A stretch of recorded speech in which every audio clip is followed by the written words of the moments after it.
So let me tell you a little bit more about the Shroud of Turin. Okay, so it is an image of a crucified man. This is the most studied archaeological artifact in history, in human history.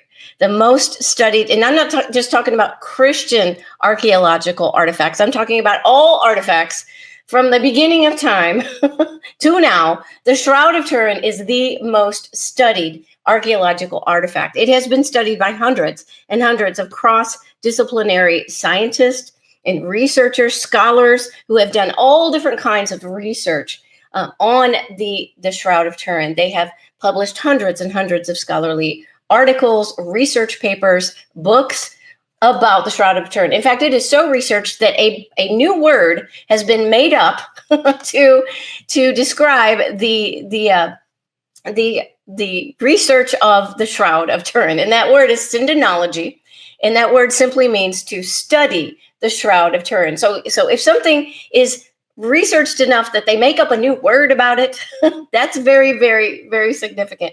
Okay, so again, millions of people believe this actually is an image of Jesus Christ. But now, of course, there are many, many, many, many naysayers, probably more naysayers than people who actually believe it. And the naysayers believe that it's a forgery. It's a hoax, probably done by somebody, a forgery made in probably the Middle Ages. So let me tell you a little bit more about this. So even with all of the research, being the most researched artifact in all of history, even with all of that research, nobody has ever been able to explain or figure out how this image was made.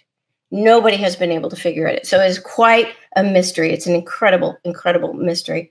Okay, so let me show you how this would have worked, the shroud itself. So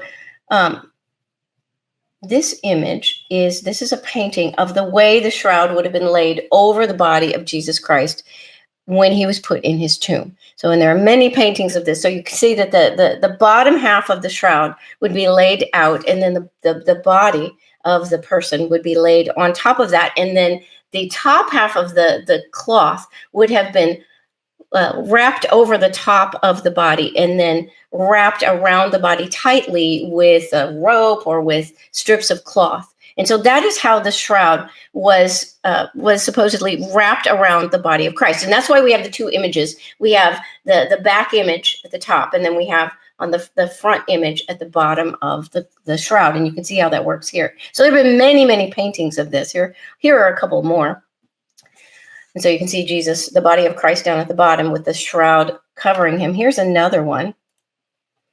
And you not only see the body of Christ at the bottom with the shroud, but also the shroud itself with the image on it in the top painting. So this has been for centuries. The shroud has been known, and it has been believed by many, many people. Many people have taken pilgrimages to see this, and many people have believed for centuries that this is indeed the shroud of Jesus Christ. So it's a very, very important, not only archaeological artifact, but a religious relic that is very meaningful to many, many, many people.